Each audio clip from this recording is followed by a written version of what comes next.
Oh, what's going on, everybody? Welcome to episode 625 of FloWrestling Radio Live. I'm your host, Christian Piles, joined by the fantastic trio of Ben Funky Askren, Stephen Kyle Brackey, and Oliver Astone. Ben coming at us from the Strip. It's press conference week for Triller TV. 6:15 a.m. It's still dark out here, actually. I'm right across the street. Hold on, maybe you guys can see. We got wow! Can you see that? The Oakland Raiders Stadium right there, out the window. Oh, okay. I know where that is. When we went there this weekend. Well, very cool. Let's talk some wrestling, boys. Let's talk some freaking wrestling. And what an NCAA tournament we had. Iowa crowned the champions. Quite a bit of drama in this one for the Hawkeyes and for the tournament in general. Officiating was a common topic of conversation. The edge rules were terrible. There was some. I feel like top and bottom wrestling's coming under a lot of fire these days. There's a lot of talk about Penn State's performance, how well they wrestled at the finals. But I think you got to start with the Hawkeyes and how well they wrestled. They got it done. It was kind of the story. It was the reason Ben poo-pooed Penn State all year long is Iowa just had this depth of point scorers that could absorb, some down performances that Penn State didn't have. And ultimately that was the difference because they did not wrestle 2 or above seed quite like Penn State did, but they had so many good guys and they put some hammers in the finals. They were able to get it done. I think you have to start with the Spencer Lee story. And, immediately after Big Tens, the rumor mill started circulating. Everyone's reading lips on Twitter and from the Big Ten broadcast where he says, I blew my knee out or my knee's done or whatever they thought he said. And obviously you're not going to get a word out of anyone from anywhere. But that speculation was out there. And when did you guys start to think, there's something up? This is not quite right. This is not the best version. Because I think we can all say. Round 2, killing Cardinal. Yes. Sure. Well, that was just my coaching. That was Bracky's coaching. You need to give credit. Wait, Bracky coached killing Cardinal? Absolutely. No. It was a joke from the watch party. Anytime West Virginia or Ohio guy would come up, I would say, all right, guys, I'm getting in the corner. Unless that guy was going against someone. Actually, yeah. He kind of picked his spots. It was very smart coaching. But, yeah, so I think from that point on, it was very clear because Killian took him down. Twice. 2 times. That's when you know, okay, something's not right here. And then the whole tournament comes – what? Well, I asked you this on text, but so his first one he tore 2 years ago, but he still hasn't gotten it fixed? Is that what you're telling me? Yes. Why not? I don't know. Some guys, that's what they elect to do. I think. Is there we need a medical professional on here to tell us because that for me, I don't know why, but especially when you had the coronavirus break, seems like a good time to say, hey, let's get the ACL fixed. Well, Marinelli went through this. I think Kirkfleet. I'm not sure if he got his repaired or not. It's somehow a common thing. I've obviously never torn my ACL to understand how it's even possible. It's just strange that in like football, if you tear your ACL or you're done. In all these other sports, if you tear your ACL, it's just not even like there's no gut it out even option. But in wrestling, you can gut it out. We need a doctor on to tell us about this, Christian. Okay. I'm very curious now because I've been around people who tore their ACLs and it was like they were in excruciating amount of pain. Now they got them fixed and they never tried competing after tearing them. But, I'm curious as to can you really do it? Why can you do it? Or why can some people do it? Is there long-term effects? Is there other negative effects that we don't know about? And then, again, like Spencer, I could see, hey, he tore his at Big Tens. Okay, wait till after Nationals. But the one that was 2 years ago, two off seasons ago, Spencer didn't really even compete. So why not get it fixed? I'm not sure. I can't say right? I understand. Because he didn't compete from NCAAs till the season. That's 8 months. Yeah, I don't know. Clearly, sometimes that's the advice that's given. It could have been, I guess if you look at it after the previous year, he probably didn't want to get surgery the year before or the leading months, be recovering before trials either. So that Well, could have. no, but that was 2 years ago. He said it was against what, Jack Mueller, which was 2019. 2019, and he didn't wrestle that offseason, right? Right. So he could have gotten it then and been maybe ready to go by late first semester, early second semester, or maybe he didn't want to have that much time away from the mat. Maybe he felt. I mean, he wrestled great. Well, actually, no, we don't know that he wrestled great at that NCAAs because he just won that match and then we never saw him again. So we never really got to see, or he didn't know, I guess, how well he would wrestle with one knee. But he figured it out, and he was having a dominant season last year, right? And he was more dominant than ever this year. This year with one ACL. With one ACL, but then when the other one was torn, apparently even that can limit Spencer Lee. Not too much, but it's certainly limited. We could get a doctor. Okay, Tell us well, what the deal all right. was Well, there. we can't get a doctor now. We'll try to get a doctor tomorrow. Well, yeah, just give up on the doctor thing for the show. Let's talk about it, and maybe tomorrow we can get a doctor or something. I don't know. Any doctors in the chat? Yeah, if there's any doctors in the chat. Oh, there's a lot of doctors in the chat. Just ask them. Yeah. So I thought it was very clear it wasn't the same Spencer Lee. Yeah. He was moving. He couldn't get his shots off near as well. And, Courtney, I thought for losing 6-0 or whatever it was, I thought he had the game plan you have to have. Now, if they just call edge stalling, that's like a tech, right? Because if they make Courtney engage, and we're looking at the edge rules, and 30% of the 125 final was wrestled with one guy outside the circle. Yeah. And I'm surprised on that one, Christian, that Courtney did have the right. We looked back at the Nick pitch in any match a couple of years back. You can move on Spencer, especially when his movement is limited. I don't know why Courtney wasn't trying to circle harder, because he probably could have got back to center had he worked for it. So I would say that was actually a flaw in his game plan, because him playing the edge just did not look good. And I think with Spencer's lack of mobility, he probably could have gotten back to center for sure. Well, I think if you want to beat Spencer, the early wave is the most dangerous, and he got out of the first period scoreless. So yeah, that was great. Call it what you want, but I think that at that portion, at least 3 minutes in, it was a flawless performance. Now, he had these bizarre cautions, which he could have had several more. Because he didn't step on the line a couple times too. Didn't step on the line. He had a couple other near false starts. He tried the rolling start once, and okay, that's fine. He tried to sneak one in. Try once, that's good, yeah. Then he tried it again.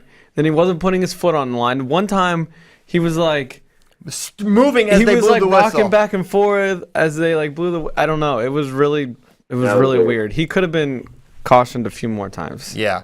So, but all that, Spencer found a way. He got the kind of a little drag takedown on the edge, and at that point it was 3-0, and you started to feel like, okay, this is going to happen. He's going to seal the deal. But it was interesting just watching Spencer's media from Big Ten finals went on. He was not. This does not seem like a happy guy. Like he was. There was weight about it, and I think there was a little bit of. He knew something was wrong at Big Tens. And then the lead up to it, I feel like he's just annoyed by the fact that this is supposed to be my year. This is supposed to be Iowa's year. This is the year I'm going to win my third NCAA title, and I can make the Olympic team.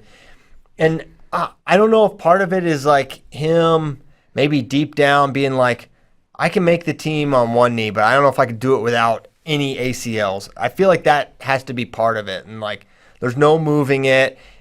The trials last year, he was wrestling great. He was healthy, right? Mm-hmm. And now he's not healthy. So I don't know if that's what it was, but we got a bunch of questions about it, and everyone observing it. It's kind of clear to see this isn't happy-go-lucky Spencer Lee, even after he wins the NCAA title. So I don't know what your thoughts are on that, Ben. Yeah, I mean, Spencer's. I've had at camp twice. He's just he's tremendous, but sometimes in the media he doesn't come off really well, and I think that because they treat the media as the enemy a little bit, right? And that was I guess DeSanto got in trouble on Saturday. At least that was what the release said from Iowa. But yeah, I mean, there's got to be some frustration with the fact that he can't wrestle up to his potential or really anywhere near his potential because of the knee issue. And I actually got a text on Thursday that said Spencer was not going to wrestle in the trials because of the knee injury. But it sounds like he is actually going to. He said he was in the post-match interview. He said he was. And so my thought was, so, you can't wear those giant knee braces in freestyle. And he'd been wearing it. Really? The one. Yeah. Why not? So, I don't know. Just a rule. Okay. Wow, I didn't know that. Yeah. So, I wonder if he was wrestling some of those matches without any knee braces just to, see how it felt. Yeah. But it'll be interesting to see if he does give it a shot. I think his kind of what he said was why not? I mean, no excuses. I got to try. And that makes sense. But my thought is, if he wins, or if he's won, but he doesn't make the team, which at this point it's so hard to imagine you can beat Dayton Gilman, Vito, Gross, those guys without a knee. So with that, does he get him fixed, and then maybe he redshirts next year and gets fully healthy to come back the year after? Christian, you would be healthy by October. Yeah. You'd be healthy, and they're going to need him to win next year. Is what it comes down to. I mean, they wouldn't have won this year without him. They need him in the lineup, and they're gonna need him next year. I got to assume Kale's going to be on the recruiting path, and there's actually a lot of really good dudes in the portal. It's only going to get better. Yep. Yeah, and you consider all of Stanford's teams in the portal, and they had a really good tournament. And there's a bunch of other dudes. Kale's going to figure out how to snatch a couple of them dudes up. So they need Spencer Lee. But if you have surgery April 10, he's back by October. I'm sure he's a fast healer, right? He's going to be back by October, mid-October, somewhere in there. Mm-hmm. That's plenty of time for him. Yeah, it's funny. The windows for ACL recovery used to be a year. Now it's 6 months routinely. Yeah. I don't know how it would impact that it would be both. And would he get both fixed kind of thing? I know. I just talked to someone with their hip, and it was 2 weeks between one and the other or something to that effect. So I'm sure you could do, you wouldn't be able to walk or anything. You have to crutch everywhere. It'd be terrible. But you could probably do one, and then a couple weeks later do the other one or something. Oh. Sounds terrible. So it'll be. He's going to remain a storyline throughout. Someone we're going to be watching and wondering about heading into this tournament. And yeah, you mentioned some of the distractions with Iowa. You've got DeSanto can't be in the parade of champions because of something he said, which is strange because it was after a win. It wasn't like a mad and I lost kind of thing. And then, to have Alex Marinelli not place after being the 1 seed, and he loses in the quarters to Shane Griffith, who I was collectively just down on Stanford just because of all the reasons that I think make a lot of sense. And someone told me, who told me this? Someone told me Real Woods, and I don't know if Shane Griffith's the same. He took something 23 credits in the fall semester so he would graduate after this semester. So he'd be a graduate transfer, and because he wanted his degree from Stanford, but he also wanted to go somewhere else. Yeah, that's so he didn't train because you don't train when you're doing 23 credits at Stanford. Correct. That's correct. And he still has to go to school all through the summer and everything. He's not done. Yeah. Coach Borelli even said that yesterday on the Bader show. But yeah, you're right. That's why he wasn't wrestling at first, is because his class schedule was ridiculous, and Stanford practiced outside from December through January 23rd when they finally got permission to start their season, and then they had to go. Their season before Pac-12 was a 15-day road trip. They couldn't come back to their county unless they wanted to quarantine, so they just stayed out on the road for 15 days. Yeah. Oh my God. So they just had this bizarre season. It's they didn't have a great Pac-12, so I just kind of extended that out through NCAAs, and then freaking Griffith was the clear best guy in the bracket, right? There's kind of no question about it. He beats Marinelli. Marinelli was again there to win it. He was in on several shots. He couldn't finish. It was overtime.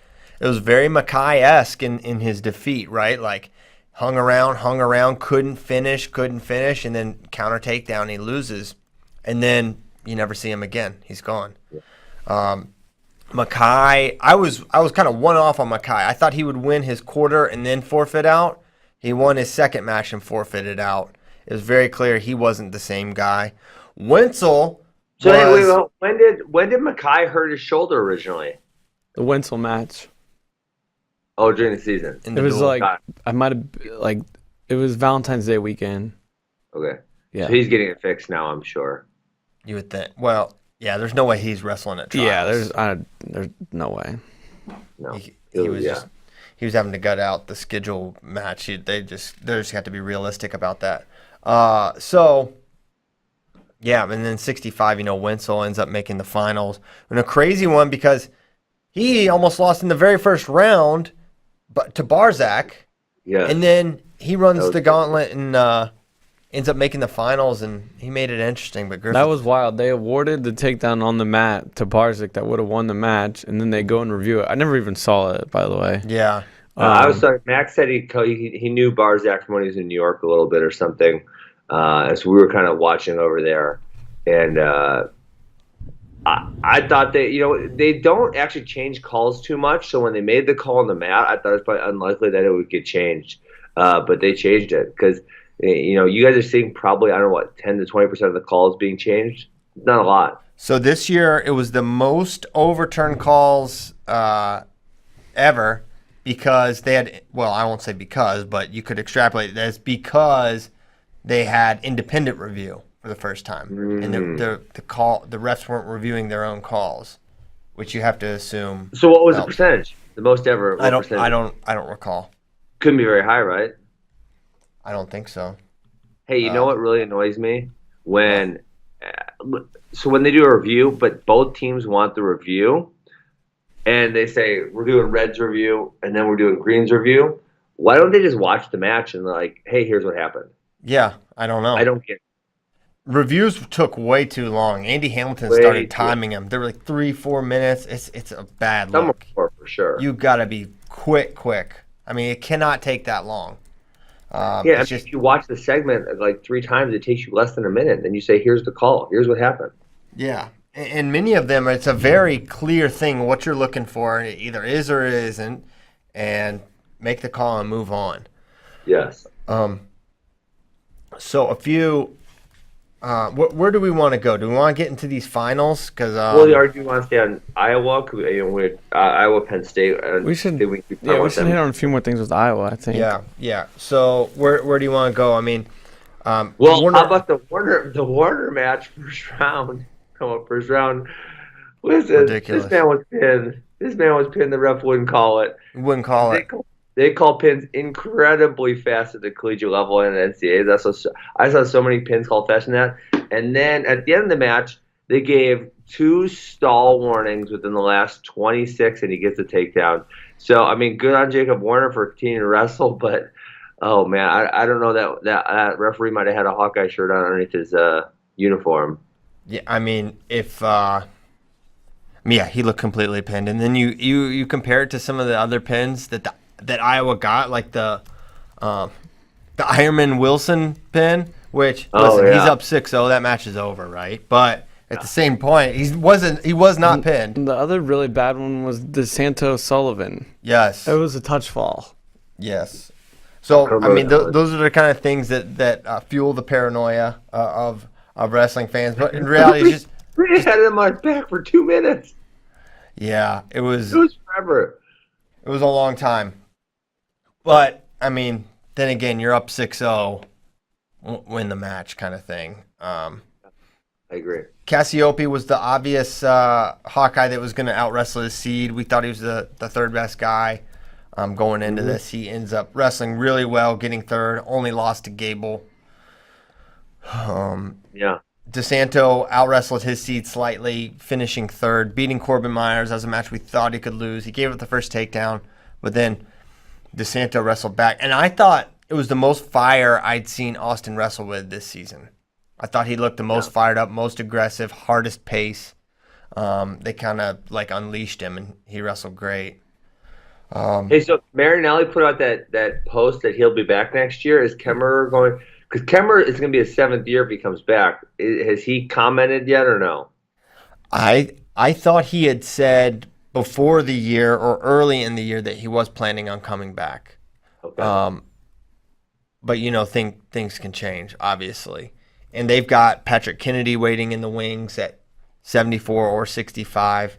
And I thought of the two, Kimmer or Bull, after how he went out, I thought maybe, we're not going to see Bull again. But he said he's going to be back. Ironman said he's going to be back. Santo and Spencer Lee have confirmed they'll be back. Yeah. Kimmers and Young are just like the only two you're waiting on. Yeah. If Young doesn't come back, that could be problematic for them because I don't know who they have. I could absolutely see him not coming back. Yeah. I could see it, but I'm just saying who. Yeah, I don't know. Patrick Kennedy, cut him down. Oh my gosh. Okay, He didn't even wrestle a match at 65 last year. Report. This is Brody Grothis all over again. Oh, yeah, Brody. But he actually made 41. He did. He just wasn't great there. Yeah, that's yeah. Yeah, so, hey, Penn State, they did what you said they were going to do, Christian. They won 4 weights, and they still did not win the tournament. Yeah. And that was I was just too deep. They scored points at every weight. I guess Nelson Brands didn't score that many, but probably everybody else in the lineup scored at least a handful of points. Young was round of 12, so he had 2 wins. Or Murin, excuse me. Hey, you want to know one thing I hate about the scoring of NCAAs? And I think it's an easy fix.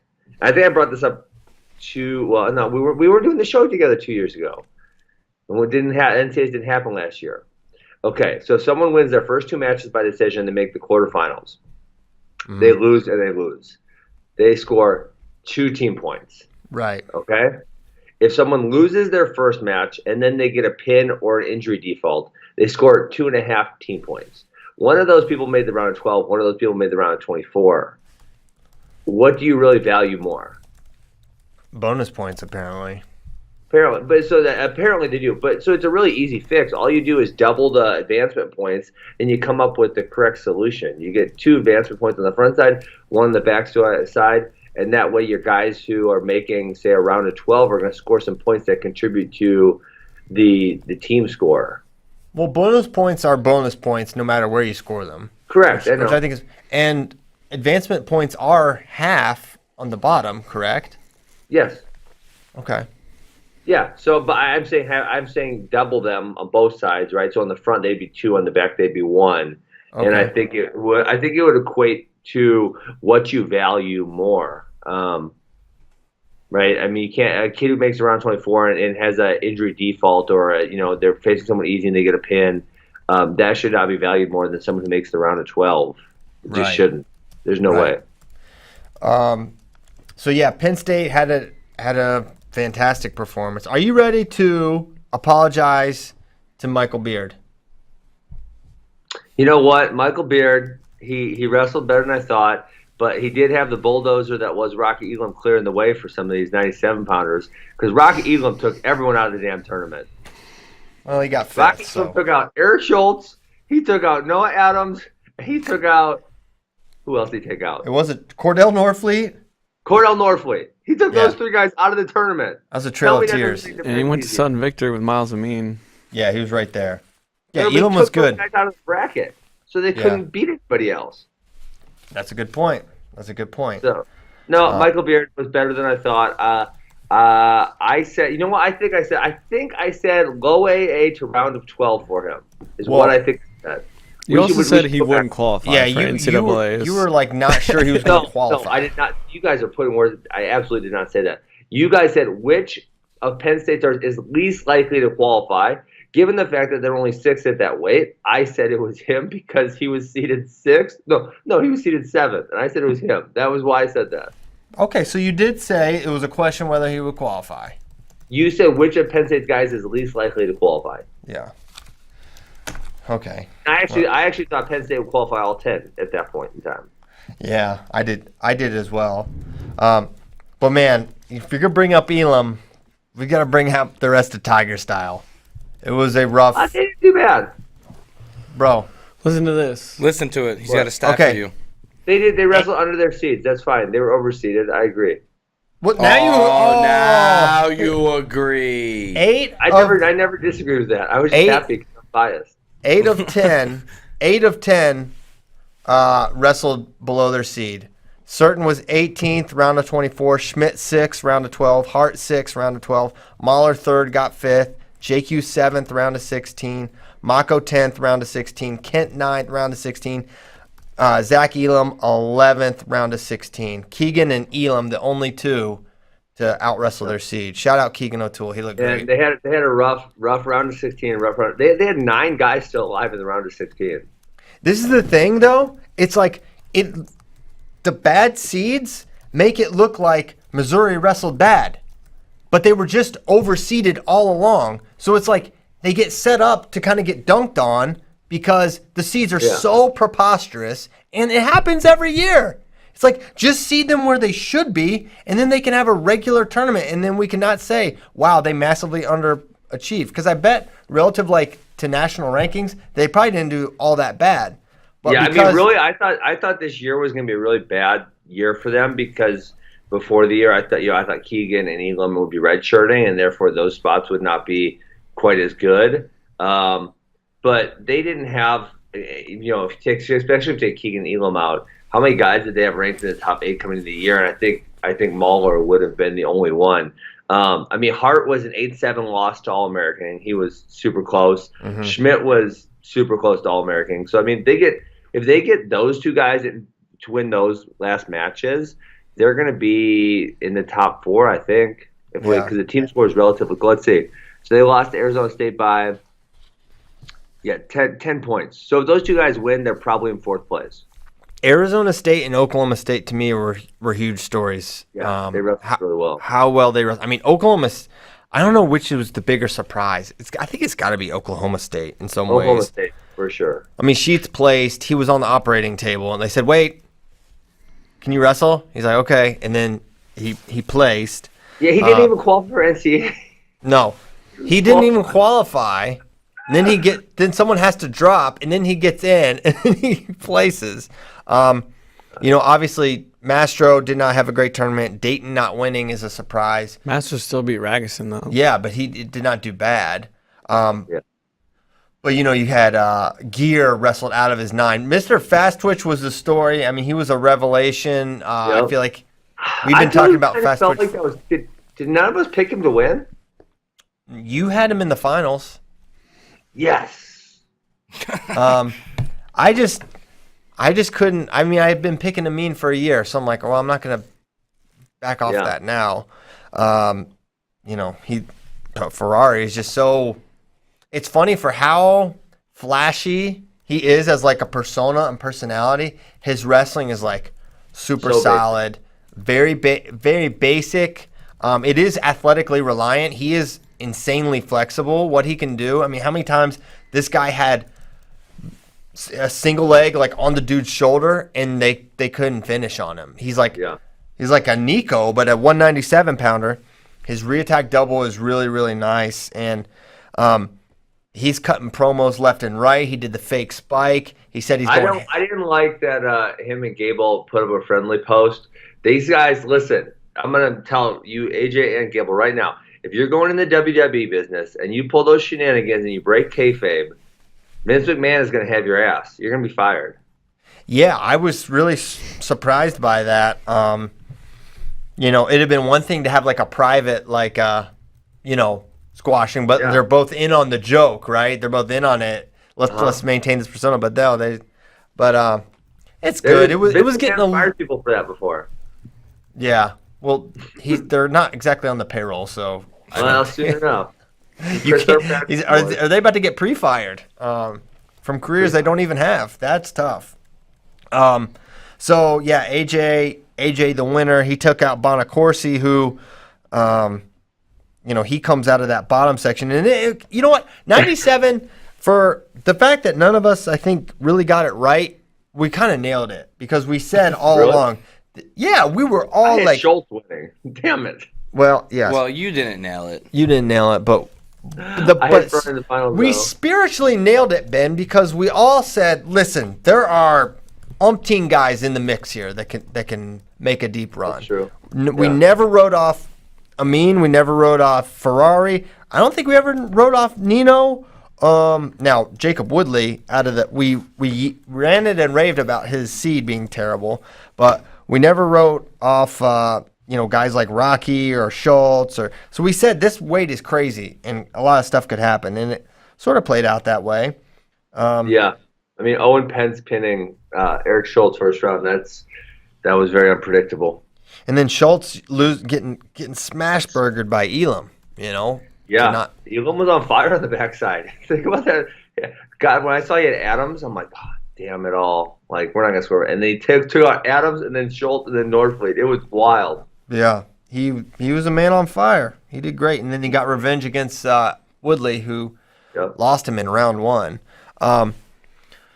Okay, we're really bouncing. Want to get to... Let's go to the finals then. Make sure we get that done. Let's go to the finals because... Guys, it was not the best performance these guys have put on. Not the best finals. I would actually say the most boring finals in a long time. A handful went to overtime, and a lot of them were 1 to 2 point matches. The worst finals I can remember is almost the best finals because, or like the most memorable one because Caldwell Metcalf happened.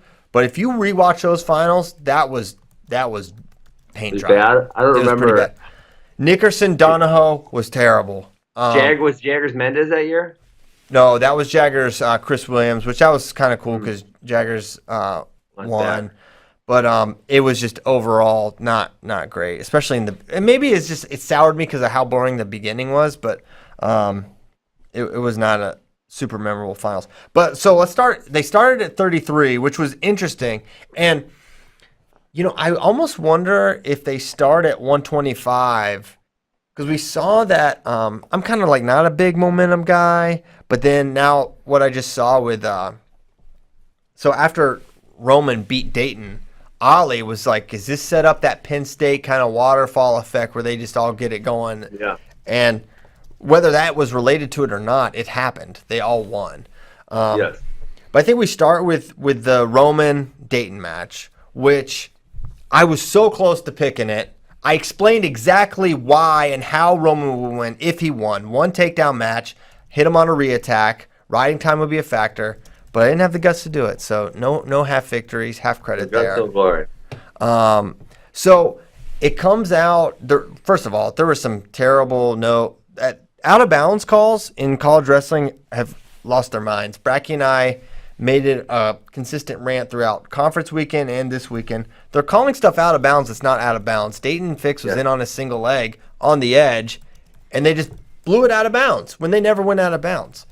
So that was somewhat problematic. And then... Well, the worst is, listen, I was never on you guys' team with the whole stalling, step-out rule, but the stalling on the edge calls were not good this weekend. They've never been good, Ben. They've never been good. No, they've never been this bad. Yes, they have. They've been worse. It's never been good. They've been wildly inconsistent. I mean, the first year they did them, they were worse. They're absolutely worse. So? They've been worse. Yeah. You should rewatch Mason Paris Sam Stoll from 2018. Oh, Didn't he get stalled out? They both were just the same. 2019. The same thing kept happening, like underhook or And they 2 were on 1. just trading stall They were just calls. trading stall calls, and the exact thing was happening. So it's a terrible rule. It's time for the step out. You know what would be the out of ultimate bounds, fix for Ben. this? Just If explain to me everyone just called in what sport should going out of bounds be rewarded? In what sport? And why? And why in wrestling should you be rewarded for going out of stalling? bounds? What do you mean by rewarded? You can't get scored on. You're rewarded. You cannot get scored on out of. You can drop. I mean, watch the Hidley Brooks. Hidley is on the edge on his knees. Where literally, if you take a shot or if you try to run behind, you will not be able to finish in bounds. Yeah. I actually think that Brooks one was a little worse. Brooks, that last sequence, he they don't do the fleeing the mat call anymore, but that was freaking fleeing the mat. Well, he grabbed the mat. He grabbed the mat and pulled himself off of it. Yeah. And even still, there's a, and what I don't understand with the takedown there is like, does the rear standing apply there? Rear standing, no reaction time. Does that apply? Yeah. So I did not think that was a takedown. We can get into that match, but that match should not have been that close because if they make Trent Hidley stay in the center and wrestle, I think Brooks wins a lot more handily. But there's a lot of chasing that. But let's go back to 33 because it's a scoreless first period with Dayton and Roman. And both, I think, had an opportunity some of us to didn't score. see this because they had the freaking NIT basketball tournament on, and I had to scramble to go find a computer to get ESPN Plus up. Oh, I didn't realize that. You didn't realize that they didn't play the wrestling on ESPN? They didn't miss a second. All you had to do was go to ESPN News for like 5 minutes. I went to my mom's house and You went to a different house? What? You panicked and left the house because the basketball was No, on? I was going to my mom's house to watch the finals anyways because they wanted to watch it together. And, so I went over there, and then, I was like, this is weird. Why isn't it happening yet? This is strange. And then, sure enough, there you go. Got to find a computer, pop up ESPN Plus. My gosh, that's crazy. So, Roman goes into the second period, and he freaking rides out Dayton Fix. He's got the classic Penn State ankle trap ride, and Dayton could not. People were pissed about the ankle trap ride. People on the Twitter comments, they want that stuff being called stalling. Yeah, they hate it, and I don't love it. I don't love it. But here's the thing: why do you have riding time if you don't want people to ride? Yeah. Get rid of riding time. What's the point of riding time? So hold on. If I go back to if you just called stalling when people were stalling and didn't need all these little niche calls, if you were just call it. If they're stalling, they're stalling. It will never ever happen. That's just like I don't know what that's like asking for. World, it's totally La La Land Fantasy World. They're not going to call it. They're going to let it go, especially in the NCAA finals. Well, I say that, but then they hit Roman 3 times for stalling, which I thought you wouldn't need the leg grab rule. You wouldn't need the rear standing rule, which is being gamed ridiculously. Roman was stalling, though. I was actually surprised he only got called for stalling once in the second period. I was surprised he got called twice in the third period, but I could have seen him getting called twice in the second period for sure because he did nothing the whole period. Yeah. You know what else I don't like in terms of top wrestling is like AJ kind of does this a little bit, and I don't blame any of them that implement it. But top too.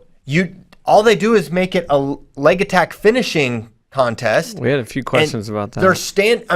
And the thing is, the count only starts if you're on the mat with a single. So basically, you can just like drop down, get on a double leg, single leg. There's 12 seconds you just ate up and there's no one trying to turn anyone. He goes double thigh pry and then he switches down to there and then brings it up. Yeah, and that's not. But I don't get mad at the wrestler because you have riding time. You said riding time's important. Let's have riding time. Well, they're riding.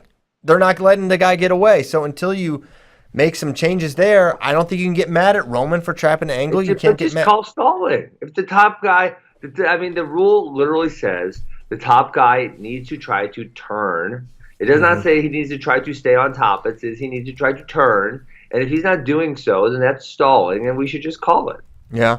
I wouldn't be mad at it if they just start calling stalling more aggressively, then people would cut them. I mean, it's kind of what happens in rear standing because in rear standing that people realize they're going to give up a point, so they just let people go. If we called stalling more aggressively on top, that's what would happen. People would just let people go because they don't want to get called for stalling. And then they would just run out of bounds and not get taken down and not give up any my least favorite non-stall call is when the top guy drives the bottom guy out of bounds. That is like the worst stalling ever, and the refs refuse to call. I don't think I saw it called once. No, they're not going to call it. It's so annoying. It's so incredibly annoying. Okay, so back to Dayton Roman. Second period, he rides him out completely, and I could tell like there was maybe 30 or 45 seconds left, and Dayton tried a super risky roll and almost got caught on his back. And that's when I was like, he's getting ridden out. He's getting ridden out here because he's taking risks that you would not normally take if you didn't think you were going to get ridden out. That was almost 2 swipes. Yes, it was very nearly. And then third period, Roman went under and got away, not even no problem. He got cut. Yeah, he just said yes, which sort of surprised me because I thought maybe Dayton pushes for. Yeah. Now, was Roman warned in that? He was warned once in the second period, and then he was warned twice in the third period. Right. So they got tied up to send it overtime on stall calls, but no takedowns at this point. It was 2-2, I guess, going into it was 2-2 going into sudden victory. Dayton had 2 stolen calls, and Roman had escape and ride time. And then Dayton fires off an attack, and it was both guys were pretty reluctant to attack the legs. Dayton not firing off many attacks, which is kind of a thing where if there's a critique to be found with Dayton, it's like not against the best guys, doesn't have that consistent go-to. And similar pressure though. He relies on someone making mistakes from his pressure and that's the same thing why he almost never gets taken down against Soriano, because Soriano doesn't crack under the pressure, and RBY kept his composure and didn't make a bad mistake either. Right, and I think that was why I thought the match could be close, because I think they're similar in that way. Whereas Roman wants to capitalize on a mistake, and Dayton wants to capitalize on a mistake. And the difference was, I think Dayton felt pressured into taking an errant shot he wouldn't normally take, because he did not want to go into tiebreakers. And that caused him to take an attack, and Roman gets the re-attack for 2, and his face afterwards was just like, I did it. Like, it was almost like disbelief. Him and Nick Lee both, after they get those takedowns, is very kind of genuine moments. And at that point, it was Penn State's party, right? They kind of, it was Iowa's moment, but Penn State, they stole the show in the finals. Like a crappy moment to have your moment, because it's Iowa's first title in 11 years, but it was almost like not to be celebrated. I don't know, is that the right, you know what I'm saying? Like, they lose Ironman in the finals, they lose Kemmer in the finals, Spencer's got the knee injuries, like, there just wasn't much to celebrate. They're actually kind of lucky they got that placement the way the finals were, because if they would have started at 125 like they do often, I mean, then you're kind of left with those 2 finals losses with bad taste in your mouth. So they're kind of lucky that it came around and they at least got to end on the win. Yeah. Maybe it's different if Spencer starts it out. Yes. Just goes out there and wins. Spencer said afterwards, he was like, he's like, my job's to start things off. I'm used to being first. I want to go first. But it wasn't such a dominant performance where you would get jacked up, It was, but for them, they know he has 2 torn ACLs. Yeah, you win 7-0 and give up no points. Yeah, with no ACLs. Yeah, with no ACLs, I think that gets them. You give up as many points as you have ACLs. I think you're feeling and like you see your teammate win a national title, you're like, all right, like let's go. I'm joining him. Like, yeah. Maybe you wrestle a little more loose. Like, I mean, I thought Ironman and Kimmer both wrestled really tight. I thought Ironman was more. I thought Kimmer was the biggest departure from himself, from the Big Tens. You look at the attack rate; it just wasn't there. There was a scramble in that where it looked like Kimmer had it and should have scored, and he didn't.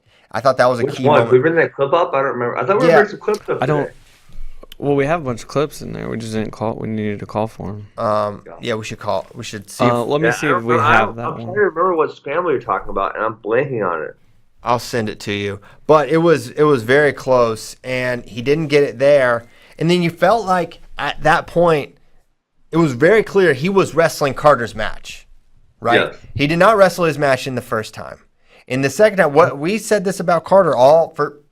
Coming into this year and beyond, it's like he's going to try to slow it down. He wants to get the takedown. Yep. Maybe he'll ride you, and that's what he's going to do.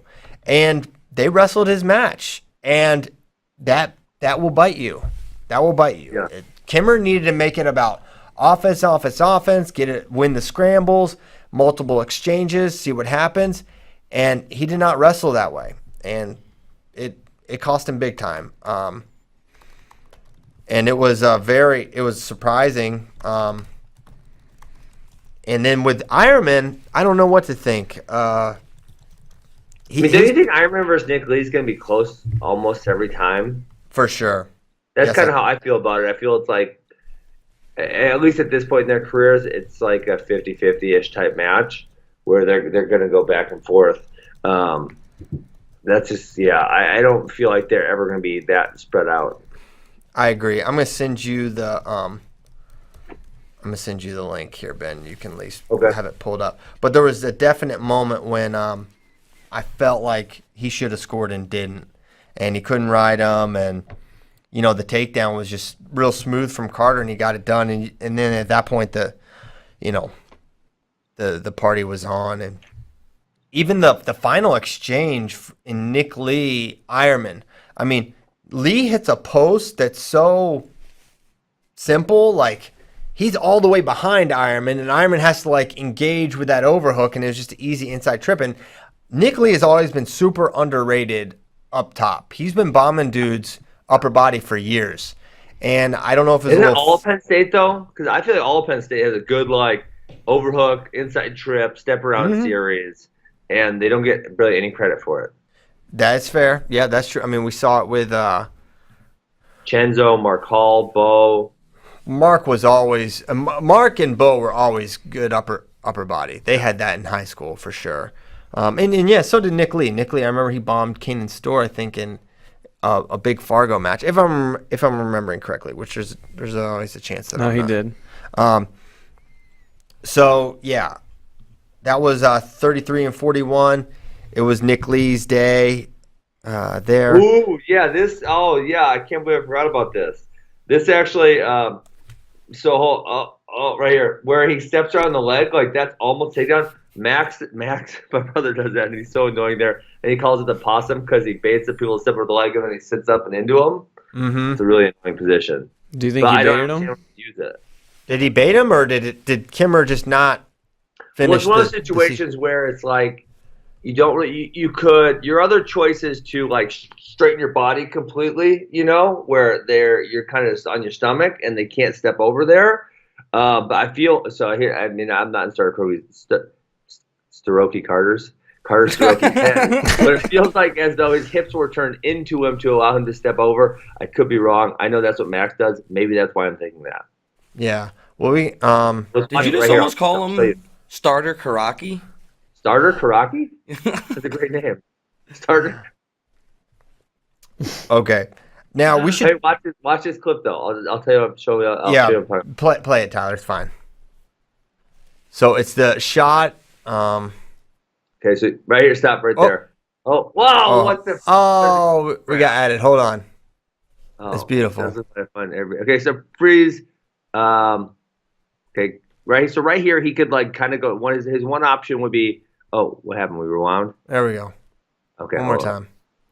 So to pause when I say pause, Tyler, please keep going. A little more. So right here, freeze. He could like shoot his body straight, and that would prevent someone from going behind you. If you really like straighten your body out. Mm-hmm. And your other option, watch this. He kind of turns his hips in just a tiny bit here. So keep playing. Okay, so right here, he turns his hips into him there and lets him step over, and now he's gonna sit up into him there. That's crazy. Yeah, and he almost slipped the boot in there. What? Michael almost put the leg in. Yeah. So and then because sometimes when they go deep, you actually go your butt over to the other side, which is where he never got to that point. But, why couldn't he near side cradle him there? When he turns in.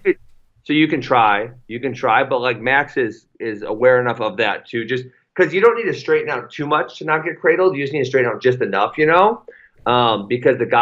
where their leg is, they're not in great position to cradle. Mm-hmm. So you do have to be aware of it, but you only have to straighten out a little bit. You don't straighten out a lot.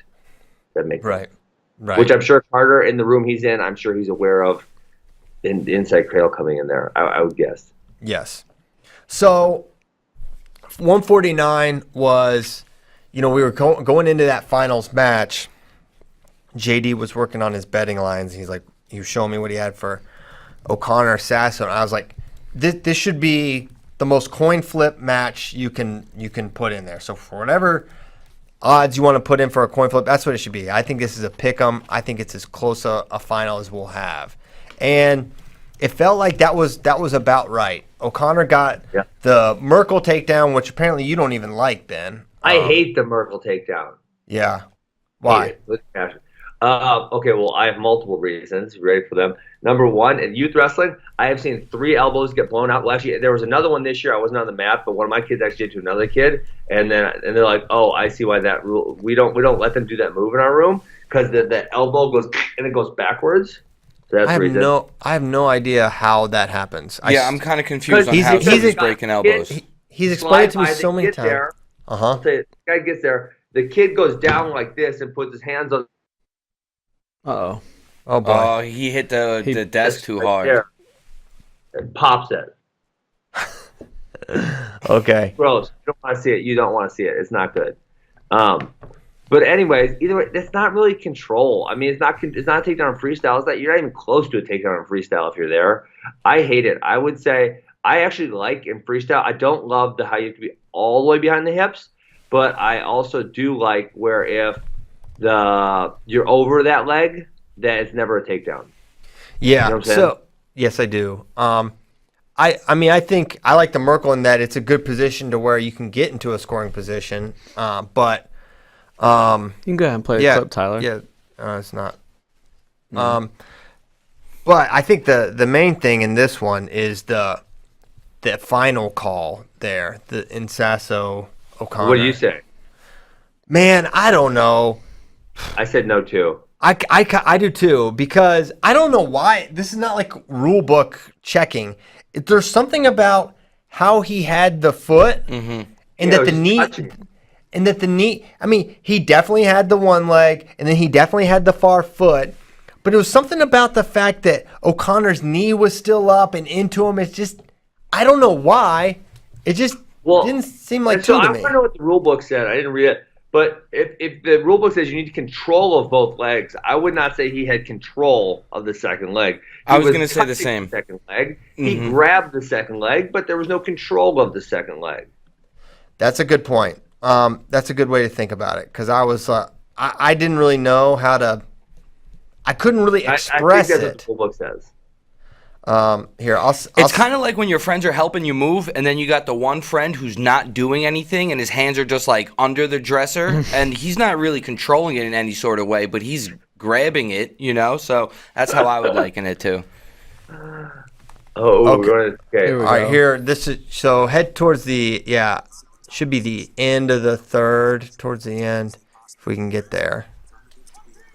Or we can just watch it. We'll just watch him. Yeah. Watch the whole match. So it's 3-1 here for, Hey, I saw a question if Austin O'Connor's related to Post Malone. Someone else said that to me, totally independent of that. so Sasso just dives under, somehow gets his hand locked, somehow pulls himself up to head outside. You want that takedown, baby. I loved how aggressive he was here. He was Should've fired done up. this earlier. But then, okay, freeze right here. There. No. Just back a little bit. 1 second back. 1 second back. Just Yeah, let I it would go. say not a takedown. Go. Right there, freeze. I don't know why. I just don't think that's two. Well, it's not control. There's no control. Because you're touching his foot does not mean you have control of his leg. Yeah. So I think, obviously you understand why Ohio State challenged, but that to me is not a takedown in wrestling. And it is not the J.O. Stieber position. I just don't think it is.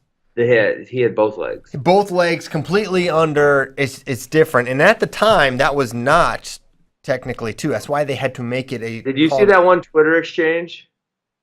Can you elaborate? There's plenty. Well, it's about the Stieber, the JO rule. I'm blanking on who it was with them. Someone said, what was it now? Someone said, and then the person came back and said, JO said not a takedown or something.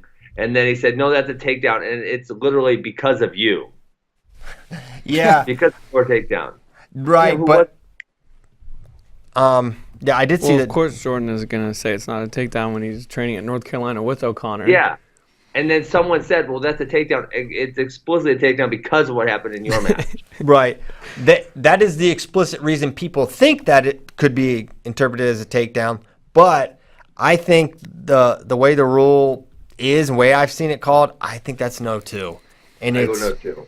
It's razor close. And congrats to O'Connor, who finishes an undefeated season. He looked great all year long. Gets it done against a really tough Sammy Sasso, and I hope we can see them wrestle again. And I don't know what else there's to say about 49 other than 49 kind of was, I don't know, a little bit boring to me this year. Did we get, I guess we get Yanni back in the next year? Oh yeah, Thomas. I called it fourth. Give me some credit on that one. I called it fourth place from 25th seed, and he took third.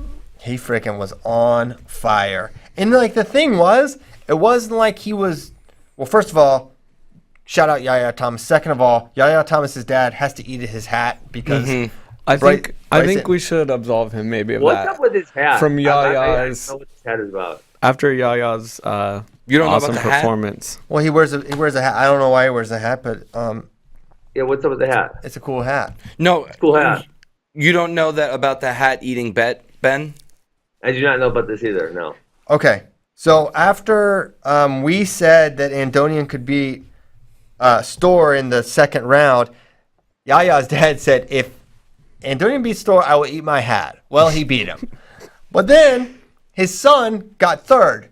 He's also in the chat right now saying you predicted him to take third, not fourth. Yeah.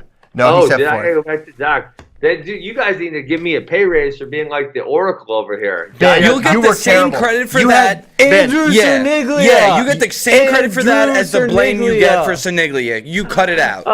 Ben, Cut it out. You know, I don't want to be mean to him. He kind of stinks. Why'd you guys let me pick him? That was terrible. Let you. we didn't. We tried Let to tell you. you to stop. And Ben, also, you're not a freaking Oracle. We both had way more All-Americans than you in the predictions. Yeah, well, just because I want to go out on a limb and you guys are being, I'm only going to pick 1 through 8. No, we're trying to be correct. Well, we we're wanted to right. be accurate. Hey, I picked Patrick McKee from like the 19 or whatever also. You did. You did. Hey, I was wondering, can we get a stat guide to see if there was more low seeds making All-Americans this year than other years because of bad seeding or something? Because I feel like, maybe not every weight, but like 125, there was like 4 guys under 12 seed. Heavyweight, there was freaking Trent was like a 19, and then what's the guy from Ohio State? He was like a 21. Orndorff. Yeah. I think, with 25, I feel like this was a weight coming in. We were like, it's Spencer, and then there's a lot of dudes that are like maybe not that different. We, our ACC guys did not ball out as we maybe thought. Latona getting 6 and Camacho not placing, losing to Killian Cardinale, who looked. He's good.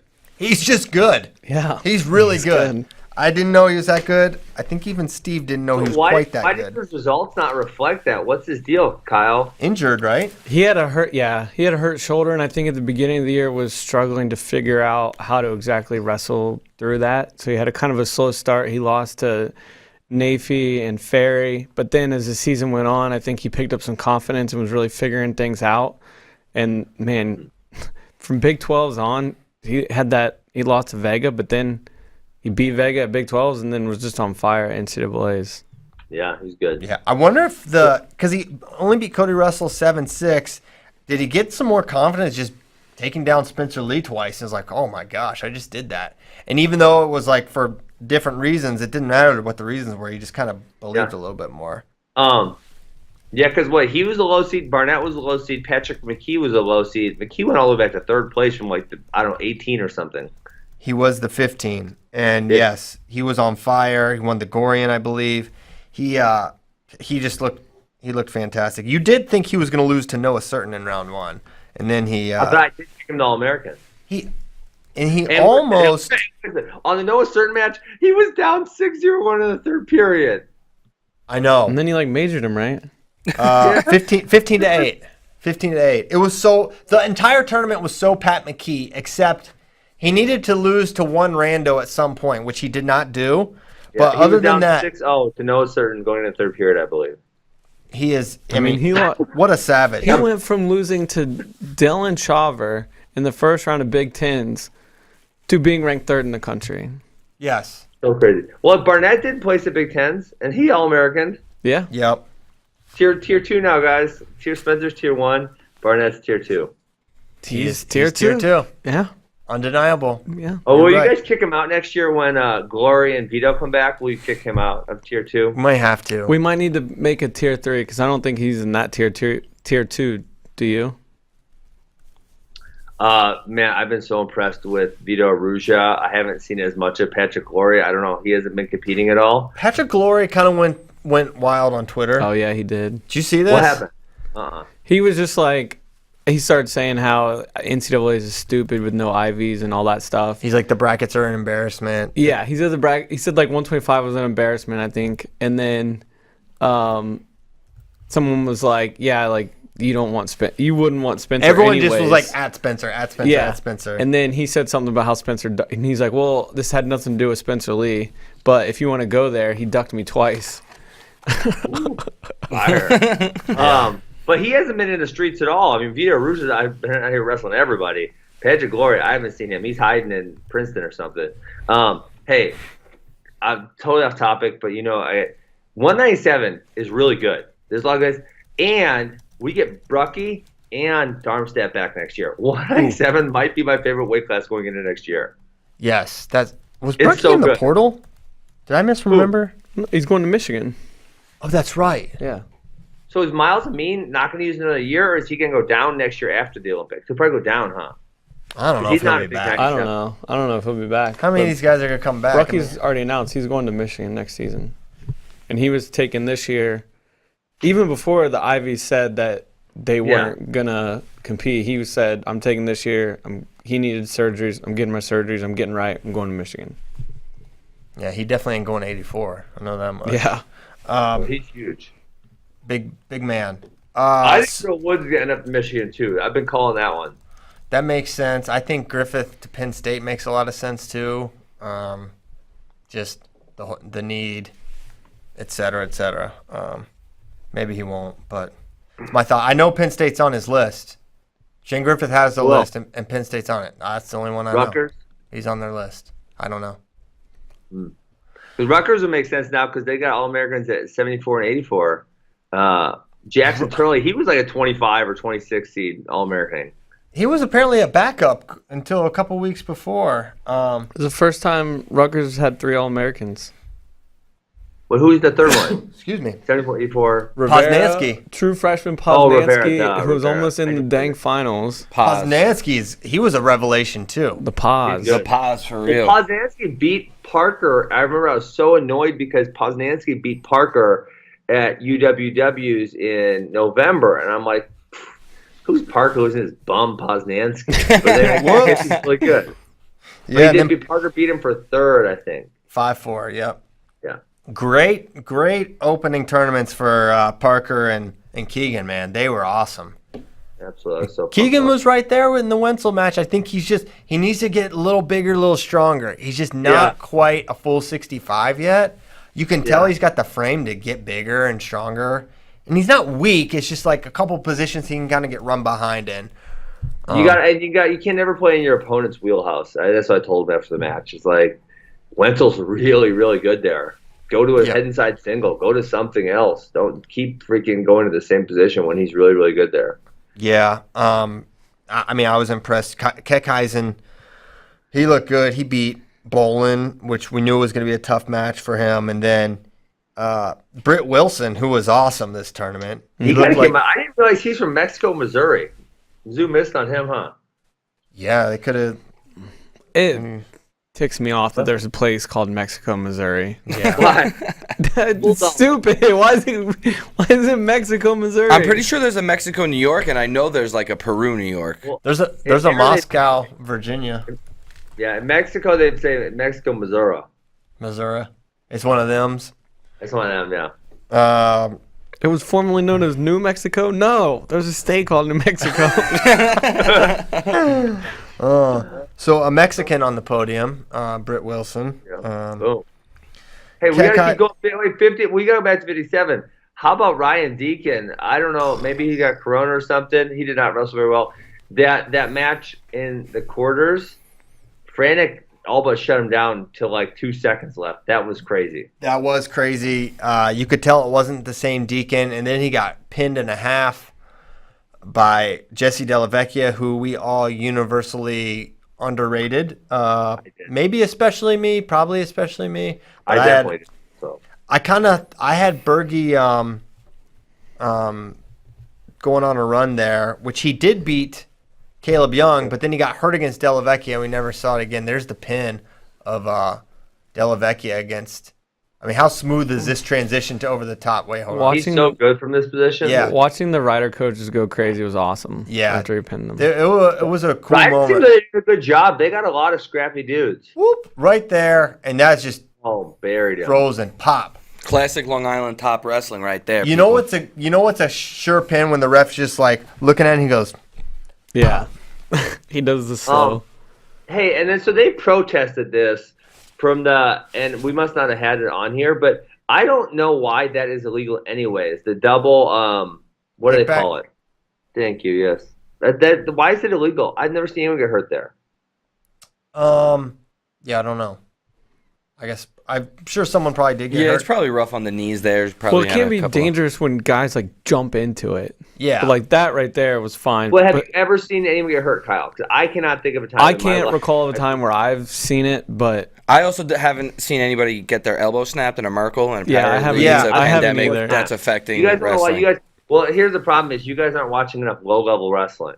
It doesn't happen at the collegiate level because people understand positioning and all that stuff. Listen, I coached for a local long wrestling. time, and I'll tell you what, I'm not a great coach. I've seen some pretty low-level wrestling. listen, I'm gonna tell you what. The youth wrestling in Wisconsin and the high school wrestling in the Shenandoah Valley, I bet they're close cousins. Okay, Okay. They're From what I related. saw in those semis, Yeah. Oh my gosh, Ollie, don't even bring. I don't want to name names, but Ben will show you a clip after this from a state semifinal in the heavyweight division of what was it, like their 15A? Virginia. They have a lot of divisions there. It was 2A. It was 2A. It was a tough scene. So, right. So okay. David Carr wins it. Beast. I Total didn't see beast. him beating Hayden Heisley, but he did it fairly convincingly. I did ultimately predict that. I crossed Really? it out a couple times, but I did write David Carr. So, Carr's up for the Hodge. He's one of the finalists, and Iowa State just put out some stats. 60-1 takedown differential this year. Oh my gosh, he wasn't taken Yeah, down go all year down. long. Oh, wait, 62-1. Okay, I saw that I zero. was kind of embarrassed when I was looking at these the Hodge contenders. They don't have enough pins. They need to get better. They need to pin people. One of them had 0 pins. I don't recall who it was. You need to pin some. Oh, it was Aaron Brooks. Aaron Brooks. Listen, man. He's not really Just a put your turner. shoulders down. It ain't that hard. Just roll him over. Just roll him over, dude. Come Yeah, on. he does not. He is not a. He's amazing on his feet, but he's not a big turner. But he didn't need to be. He's national champ. Yeah. Do you want to talk Hodge? Well, we got it. We're only on 165. We got to get through the rest of these weight classes. Griffith, he was just the man in this one. It was a pretty dominant win over Wenzel. He looked great. He was the clear best guy. It was so, I don't know if those losers at Stanford even squirmed seeing that, but man, they had to feel a little bit of heat that, they're on national television. Everyone is just roasting them. You've got this guy and they don't care. And I was surprised ESPN even kind of roasted him a little bit because usually ESPN is very political in that sense. And, Stanford's one of the larger athletic departments in the United States and the largest endowment, which makes money. It's hilarious that they don't have enough of it, apparently. Even ESPN kind of roasted him a little bit. Oh, they were roasting him pretty hard. I highly suggest everyone go watch the Bader Show interview with Coach Borelli yesterday. He goes really in depth about, first of all the struggles Stanford had to get through just to have a season. They were in the most highly restrictive county in the country. He even mentioned, get this, just a quick little side note, that while the athletes were getting tested every day by the NCAA to meet Stanford's protocols, they had to go to the hospital and get PCR tests. oh my Wait, god! So why? I don't know. It's just part of Stanford's protocols. So in between So rounds you on get Delta Friday, testing?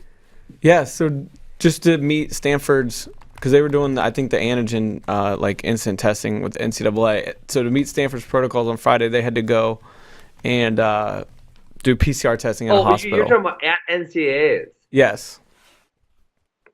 Yes. Oh my god. But he goes really in depth about conversations they're having with the AD, the people involved, and it's really eye-opening stuff. It was a really good interview. Yeah, sounds like not a lot of conversations. They're just like, they literally told Borelli, stop talking to us. You're just a distraction. We're focusing on They said the 11 sports they're cutting are a distraction, and they're focusing on the 25 that they're going forward with. Damn. Frauds. That's But so congrats to Griffith. He won the OW, which is cool as well. 174. We talked about this one pretty extensively. Yeah. It was the one takedown match, and it was Carter Starachi's match. Starachi. It is Starachi. Sriracha. It was his match, and that's how you would want it to play out.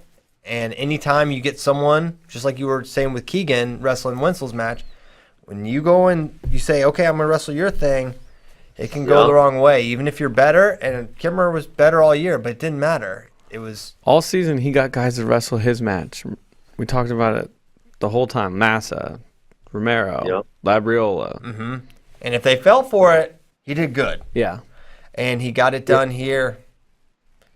So one of the things I was thinking about these Penn State guys, and I know people are, well, I did say they could win all four. I definitely did not pick them to win all four. But they are, if you think about the old Penn State crew, there was a lot of scoring. RBY won in overtime. Nick Lee won in overtime. Strachey won in overtime. Strachey won in overtime. And Brooks won a one takedown match. Yes. Like, that's such a so different from what that last crew was. Yeah. You gotta do, you gotta do what you gotta do to win matches. It's not like I'm saying they're bad or anything. I'm just stating the difference that I saw. It is a difference. And there's that double leg finish, and man, Kimmer almost kind of threw that whizzer. It was close. It seemed like he might be able to get his hips away, but Starachi did it, man. What a moment for him. Okay, so that was 74. I don't know what else there's to say. I mean, there's a lot of five-time talk between him and AJ Ferrari. I think it'll be tough for both of them. If Ferrari goes up and Gable comes back, just forget it. Really tough. I don't think he can beat Gable. But you never know. He's pretty fantastic. Starachi, maybe, but man, that's a lot to do. And he's going to get better, and he's going to start to widen the gap his freshman year. Yeah. But I don't think he's ever going to be a Zane or a Taylor guy that's just, you're 6 points better. So anytime you're in, if that's your game and it's a 1-2 takedown match, it can go the other way. But he's also on Penn State. 84, some numbers here. I thought this was officiated poorly for a variety of reasons. Trent Hidley stepped out so many times and stayed out of bounds so many times. You said numbers. I thought you were going to tell me like 17 or something. So Trent Hidley stepped out at 2:46 on the third period. From the 2:46 to 2:37 point, he stood out of bounds. From 2:08 to 1:46, it got stalemated. None of these got stall calls. At 1:05, Brooks stepped out off his own shot. At 55, Hidley stepped out and stood out of bounds till 48, and there was another stalemate. First period ended with Hidley's heels out of bounds for about 10 seconds. In the second period, Hidley was out from 48 seconds to 43 seconds. In the third period, he was out from 148 to 127. Brooks shot him off the mat for a restart.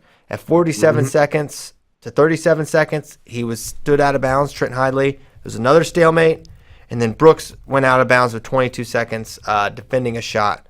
And then that prompted the grab of the mat, which, there's some things that in these reviews, they'll just turn an eye, right? They'll just say, I'm not going to call an NCAA champion off of this. They said it in the fixed Soriano. They said, we're not calling a headgear pull.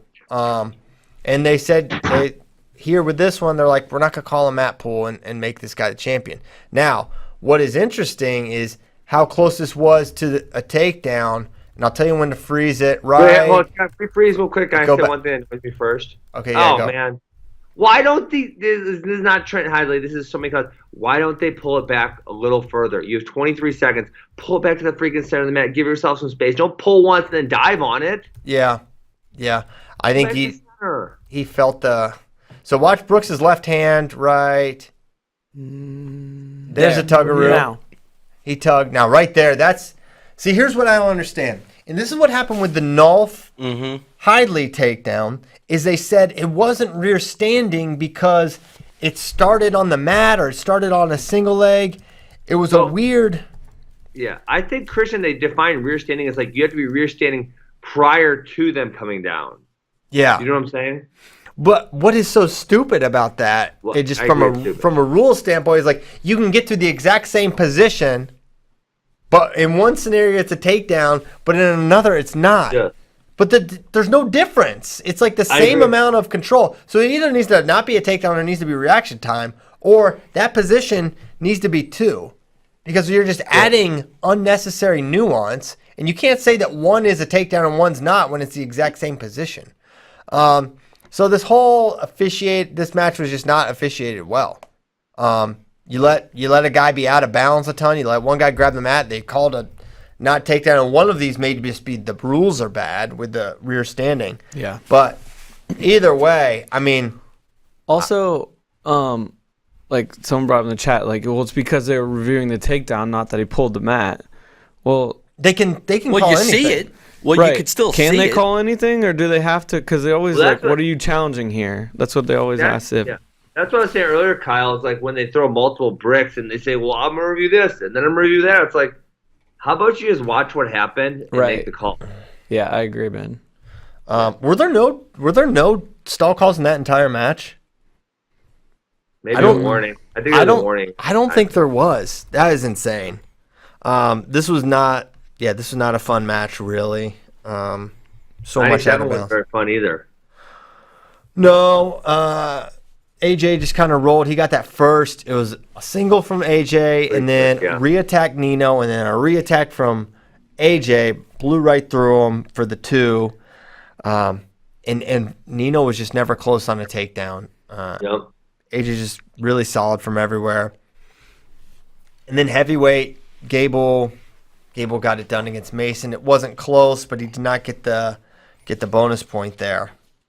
Not a ton to say about those last couple matches, really. No controversy, really, right? No, nothing. I mean, I was thinking that Mason. Gable would push for the major. He didn't really push all that hard like we've seen him a few times earlier this season. He also missed the major, and he was pushing for it, but he actually gave up a takedown against Kirkvliet in the semi or the quarters, right? He was up by like 6 or 7, and he gave up the takedown instead of getting it. Yep. Which is a great segue into the Hodge talk. Guys, who should I pick? I'm so split on this. I'll just give you it's obviously Spencer or Gable. They've both been uber dominant this year. They're both really, really good at not only at the collegiate level, but the world level. Spencer probably has better dominance skills, score, although Gable's really good. But Gable's level of competition is significantly higher. I think it hurt Spencer a lot that Aruja and Patrick Glory were not in the bracket. And then obviously we look at like Suriano was contemplating going down there. That would have made his case a lot stronger. I don't know that I really take into effect the Spencer hurt knees. I mean, it's a nice story, but I don't know if I should factor into the Hodge talk. What's your guys' take?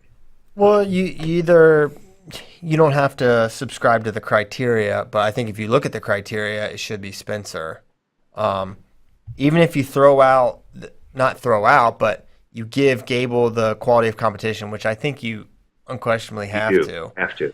Yeah. He will not win the pins argument, Gable. It has to be Spencer. And I think they're only off by 1, I want to say, right? It was like 5-4, 6-5, something like that. I will check right now. But the criteria is number of pins, and one of them has more. And then dominance is like you could have made the argument had Gable's Big Tens and before extended to NCAAs, you could have made a dominance argument, but he got taken down by Kirkvliet, and he had that's not a close match, but he had a decision win over the guy that got 7th. So that kind of like, I want to say excuses the fact that Spencer gave up some takedowns in the match. I don't look at past credentials because I think that makes think it's dumb. no sense whatsoever. Yeah, it was 5 pins to 4 for Spencer. So quality of competition for is a wash. I mean, or not a wash. It's an advantage for Gable. Sportsmanship, citizenship. I don't care about that. Heart is interesting because, man, he freaking won NCAAs with no ACLs. I've never heard of such a thing. I've never heard of that, and I think that should be factored in. But why is Gable? Did Gable wrestled really hard too? He left it all out there. Sure. No, you can't. Well, someone's got to win it. You can't deny that. No, yeah, but somebody's got to like be the winner in the. Well, I know, category. but I'm just saying, like, heart and sportsmanship should immediately be thrown out. They are the exact same. Like, I mean, I don't know. Are you gonna measure their hearts? Yeah, you're right. It's immeasurable qualities, and so we should just throw them out. What killed Gable is the Kirkley match. Like, I think so too. I think that really killed him. Now he has one more. He has two regular decisions on the year. Spencer has one. But him not majoring Kirkley, like not majoring Paris in the finals is fine. Spencer didn't get a major in the finals. And Paris is better than Courtney. But the Kirkfleet match really, really hurt him. Especially the fact that others have bonus Kirkfleet this year. Yes. Kirkfleet was... Paris did. Cassiope did. Yeah. So... Agreed. And maybe others that I'm not thinking about at NCAAs. Let me look at his... Schultz might have. It was a high-scoring match. 9-4, and then Kirkfleet won by major. He lost 14-8 to Schultz, and then... He won 13-1, so no. But he was major twice at Big Tens. So I think the vote is Spencer. I do too. I was saying Gable was the favorite going into NCAAs. Yeah. My vote was definitely up in the air going into NCAAs. And if Gable had Big Ten his NCAA bracket. Yeah, he had to be perfect. Yeah. And he wasn't. Right. Mm-hmm. So I think you should vote for Spencer, Ben. Yeah, that's probably where I'm leaning. Yeah, that's what I think I'm gonna do. 9:38. We gotta get to a couple questions, then we'll go, and then. Oh man, I wanted to make one more comment though. I just looked at these brackets for the last chance qualifier, Christian. Oh my goodness. Are they out? Where'd you see those? Entries. Well, I'm sorry. Entries. They're ridiculous. It's gonna be ridiculous. They're on FloWrestling.org. Miles Martin going to Rutgers. That's notable. We didn't talk about that. So There's going to be a lot. We're not going to. Well, we got 2 more shows. Yeah, we got plenty of shows, plenty of stuff to do. And you're right. These entries are absolutely insane. Shane Van Ness. I feel like some of these guys are qualified already, though. Or do you have to be not qualified to be in this tournament? I believe yes. So, like, Nate Jackson's really not qualified? Right. What? No, remember, senior nationals counted for nothing. Yeah. Mark Hall, Gabe Dean, Nate Jackson, Max Dean, Drew Foster, David McFadden, Taylor Lujan. Yep. And Johnny Hendricks. Those guys are not qualified. All of them. You missed Johnny Hendricks. Or Jake Hendricks. Johnny Hendricks? Stop. You're messing with me, right? Yeah, it's Jake Hendricks. Hey, is Fast Twitch going to wrestle at the trials? I don't know. I feel like... Why not? Why not? He's from Dallas. Keep it rolling. Get to gain. He doesn't have to cut weight. Right. It's 213. Yeah, he gets to gain weight. He can't make 189, right? No, I think he has to cut decently to make 197. So I think we'll see him. Oh yeah, he did 220 to 225. Mm-hmm. That's going up. Deadlift 665 pound deadlift, baby. Cowboys. Oh, Cowboys. I showed my boss that clip. I'm like, check this out. He's like, man, he needs a mullet or whatever. I was like, no, he doesn't actually talk like that. He only talked like that for this interview. He's not Southern. He's like a Jersey guy from Texas. It's so funny how unanimously people think that he grew up in New Jersey. Yes. My dad texted me, was like, how big is it for New Jersey that he won nationals? And I said, he's from Texas, so not that big, but it's a win for all Italian Americans, so it's a win for Jersey in some way. He did tell me he wanted to go to Rutgers one time. Oh, really? Yeah. Well, it was on his school list because he wanted to represent Italian Americans. Yes. He said his parents wouldn't let him. Should he be the next great Italian American at Rutgers? We kept talking about his mission operation the entire tournament. Yeah. Because What did he say that? I must have missed that. He sent a tweet out before. It was pinned. It was a pinned tweet on his profile. I gotta read it. that he was on a mission and an operation. It's amazing. And it was intact. And in progress. Almost complete, now complete. It's so awesome. Like I I don't hope want it's still people pinned to there. think I that hope it's still pinned there. like we're saying these things because we think he's an electric factory. Yes. And it's awesome.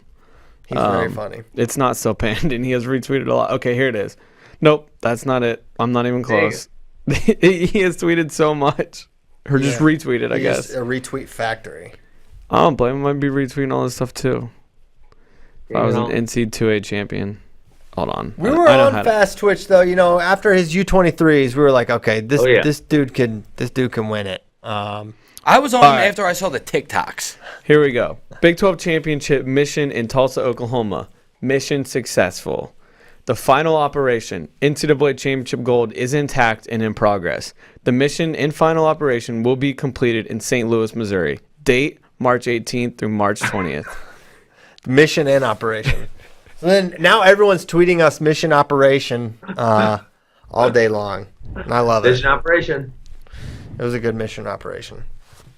Intact and in progress. And in progress. All right, FRL question. If you were told prior to NCAAs that Penn State will win 4 weights on top of Marinelli not placing, would you have picked Iowa to win? Maybe not. Yeah. With the DNP from Marinelli? They still have so many points. I mean, listen, they still even underperformed at other weights because I probably was thinking that Ironman and Kemmerer were going to win too.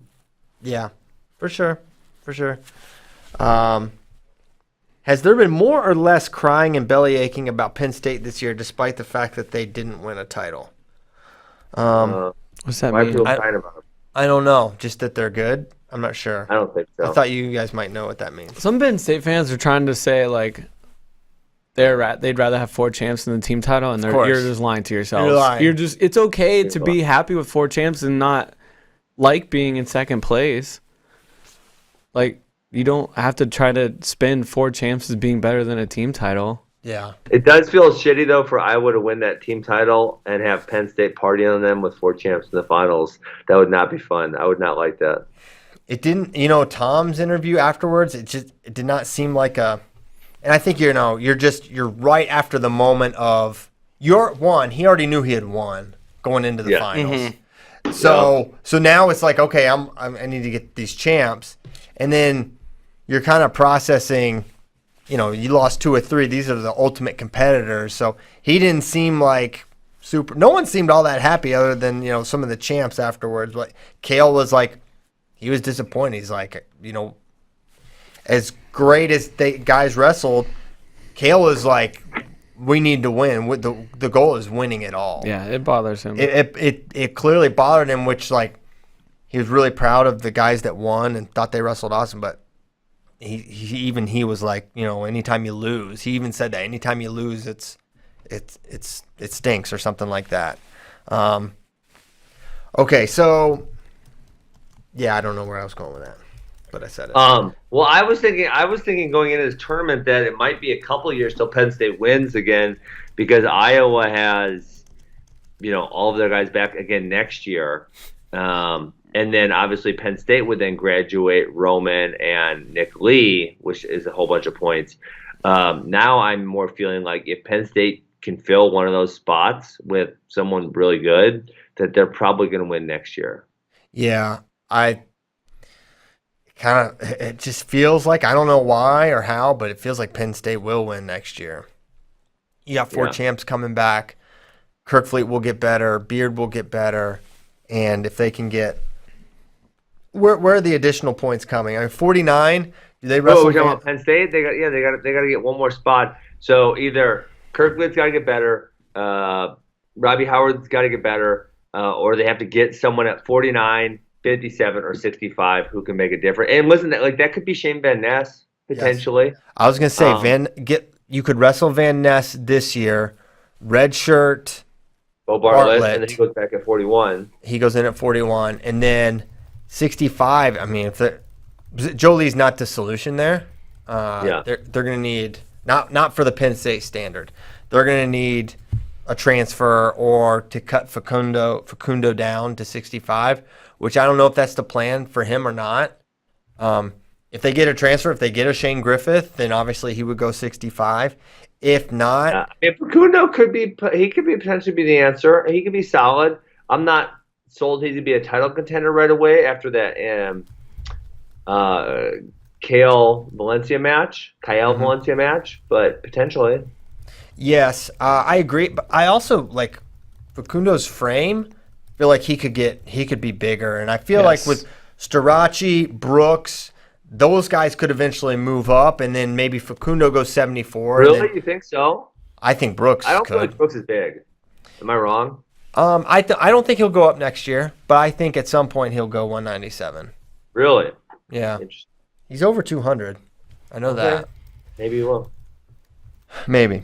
So there's options for Penn State. They're gonna have to get better at 25. I think they will. I mean, listen to Howard about how little time on the mat he had coming in, and it was pretty clear he was coming on. And that was one of the things. And maybe close with this question. Interestingly, Miles Martin's dad asked this question, but I want to read it verbatim, not like guess on it. Hold on one second.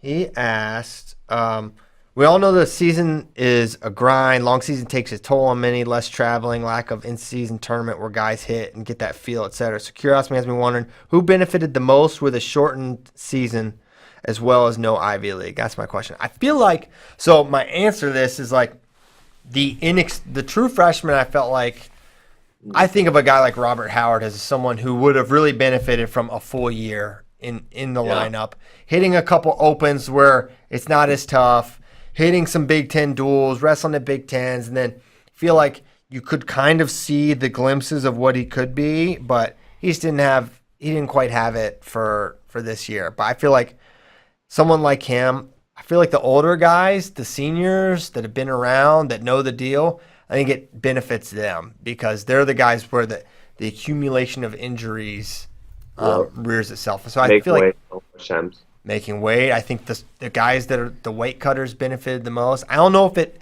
applies to anyone. Yanni? Yeah. So like that's 41 or 49 certainly benefited from no Yanni. I think Yanni's going to go up. So maybe 49.